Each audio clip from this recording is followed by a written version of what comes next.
So I had just finished uploading my latest video and I thought I'll just sit down and read through a few comments from my other videos and then call it a night. But then I saw a comment from one of my fabulous subscribers pointing out that there was a new article from the Globe and Mail. And I figured, since many of you probably don't have a subscription to the Globe and Mail, you're probably wanting to read it, and it's a good one. So I thought I would quickly go through it for you guys before I hit the sack. So I have to say, one of the shining lights in this case is Belinda Gray. She is Jack and Lily's fiercest advocate, and it is so clear just how much she loved these children. And it's also clear that Belinda is not going to stop fighting for these children, ever. And it makes me sad to think that Malaya cut her out of their lives, because maybe if Malaya had have allowed Belinda to continue to be in these children's lives, then we wouldn't have heard of Jack and Lily. Maybe they'd be super happy little children living their best lives somewhere. Now, as I mentioned, I only just realised this article was here, so I haven't read through it at all yet. All I know is that Belinda is asking for an inquiry, and good on her for doing so. I have to say, if she is going to set up a change.org, then I will support it all out. I will make sure that I promote it here on my channel. I will also put this out there publicly now. If Belinda needs someone to help with writing the submission side of a change.org, I am more than happy to do that for her, so she can then put that up. I will make sure that my email address is included in the description for this video, on the off chance that Belinda or anyone in her family watches this video and that they do need someone to write the submission side of things for them for a change.org. So with that said, I've got about 23% left on my iPad, and I'd like to head to bed sometime tonight, so I'm going to just jump straight into this article. So this is again a combined effort by Greg Mercer and Lindsay Jones. This time I haven't gone for the reader view, so you will have, I think you might get the ads hit in the middle, but at least this way you get to see who wrote the article. So grandmother of Jack and Lily Sullivan calls for public inquiry into children's disappearance. And I didn't actually realise when I put that first image in that it actually matches this image. So the image of Belinda holding Jack and Lily was taken in this exact location. The grandmother of Jack and Lily Sullivan, two Nova Scotia children who have been missing since May, is calling for a public inquiry into their disappearance. Belinda Gray, the children's paternal grandmother, says the Child Protection Service needs to lift the veil of secrecy around how the provisional government responded to concerns about the home life of Jack 4 and Lily 6. She also says the RCMP need to explain how they handled the early stages of their investigation. Ms. Gray, who had limited contact with the children after their mother split up with her son, is concerned that there may have been warning signs that were overlooked before they went missing. The Globe and Mail has previously reported that a child protection worker visited the children's home in Lansdowne, Nova Scotia in the months before their disappearance, after concerns were raised by someone at their school, but the findings of that investigation are shielded by privacy laws. I think the public has a right to know, Ms Gray said in an interview. You know what? I agree with her. I think there needs to be far more transparency when it comes to the RCMP, when it comes to anything to do with children, like children's protection services. Because this is happening far too often. You've got Summer Wells. Now we've got little Jaden Spicer. And we've got Jack and Lily. And that's just the tip of the iceberg. Children who should have been under the protection of Child Protective Services. There were red flags with each of these children.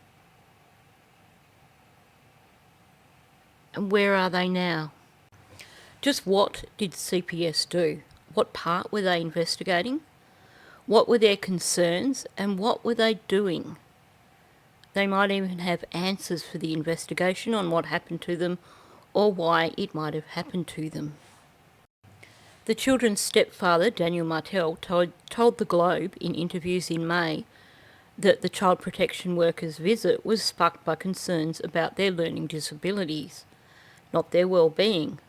Last week, the Globe published a story in which Mr Martel said a bruise on Jack's face, seen in a widely circulated photo, was caused by his sister.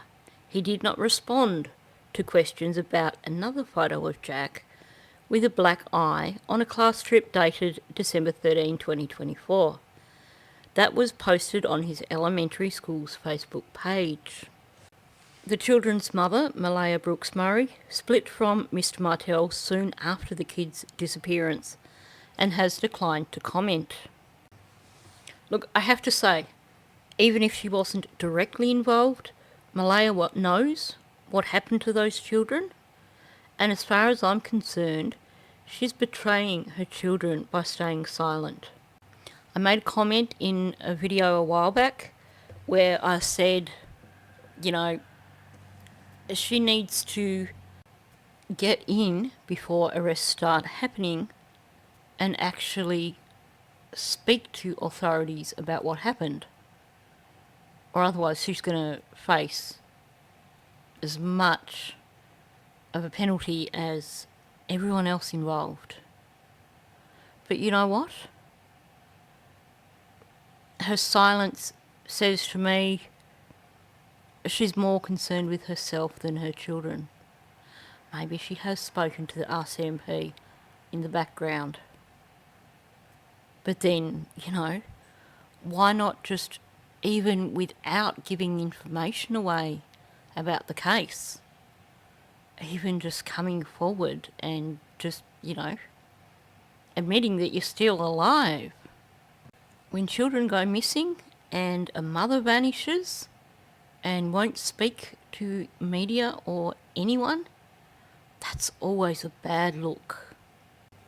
The RCMP have acknowledged investigations like this take a long time and can be difficult for families seeking answers, and said they have committed significant resources to solving the case.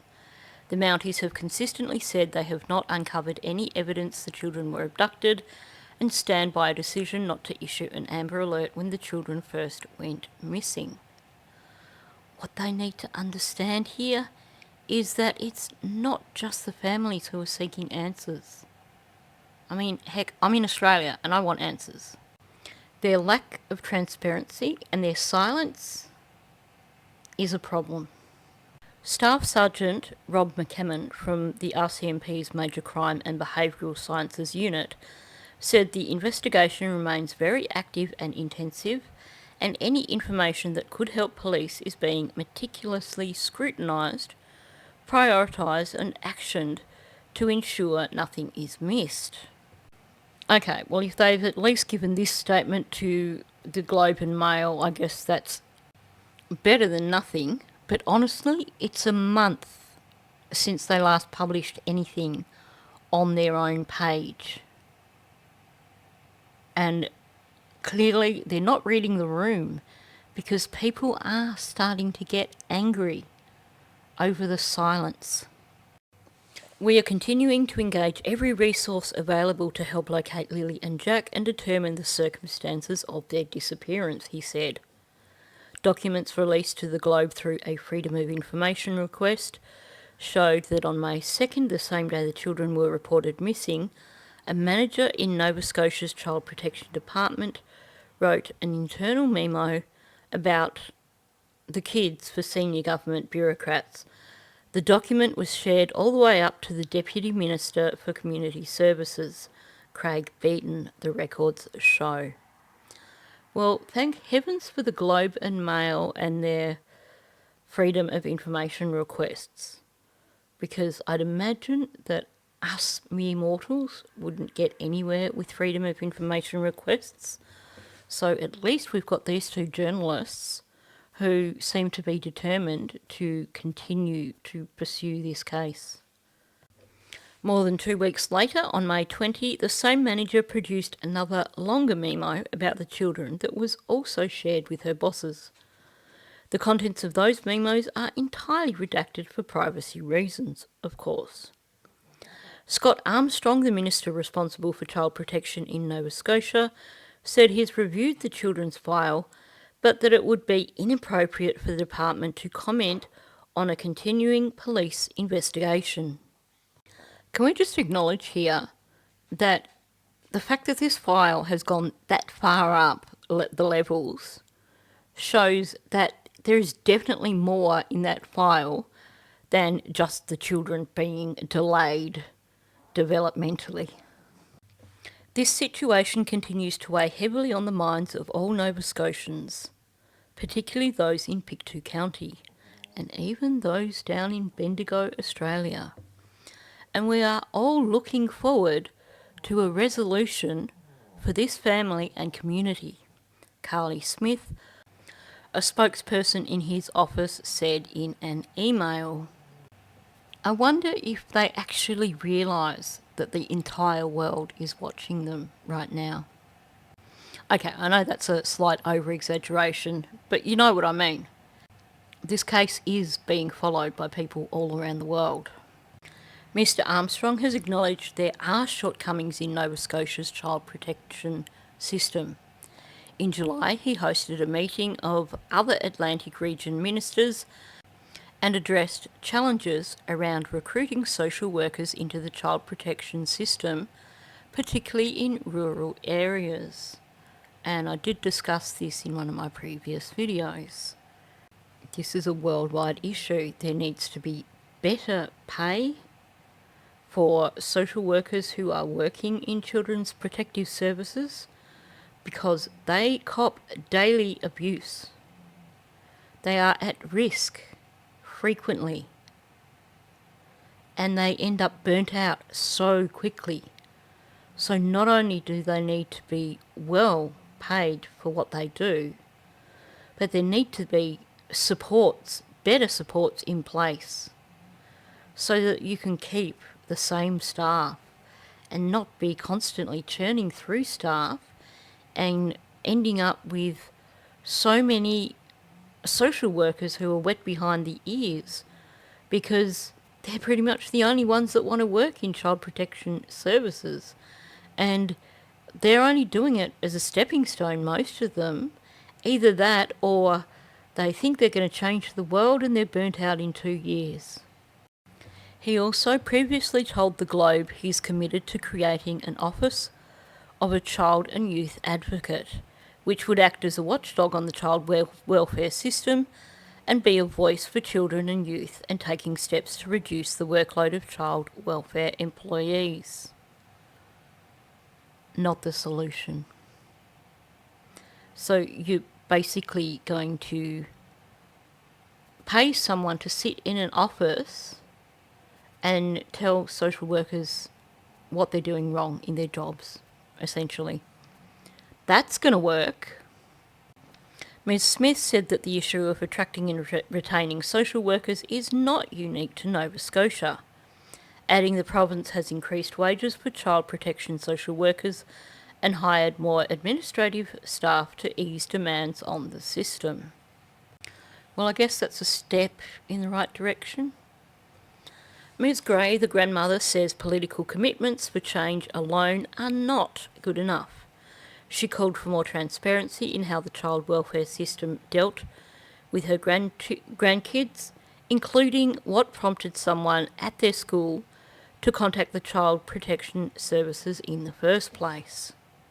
Honestly, reading this, you can see how much pain Belinda Gray is in.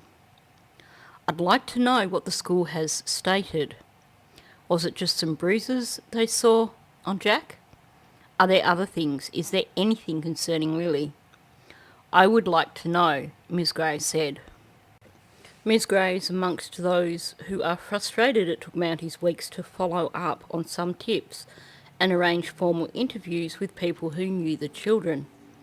Jack and Lily's maternal grandfather, Henry Brooks, said in late May the RCMP had yet to reach out to him for an interview.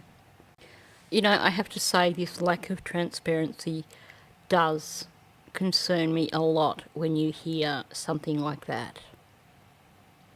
Mr. Brooks says he also has questions about what was happening inside the children's home and that his daughter had been trying to leave Mr. Martell for months before the kids disappeared. Like others, he just wants to know what happened. Okay, call me old-fashioned, but it really bothers me seeing kids used in written language. It's sheer laziness on behalf of the author. It's been eating me up. I'm wondering where the hell they are, he said. I hope we get some answers soon. Maybe him and Belinda need to both go and knock on Malaya's door and ask her for some answers. I will drop a PDF of that article in Patreon for anyone who wants a copy. If you are unaware of my Patreon, it is free to join and any documents like this are free to upload. So feel free to follow the link in the description for this video, jump over to my Patreon and you can get a copy of this article if you wish to do so. Now, I get it. The public really doesn't have any right to knowledge of any of these things. Yes, we all are desperate for information, but at the end of the day, we don't have a right. But this is the grandmother of these children who is being completely kept in the dark, and you can tell it is just eating her up.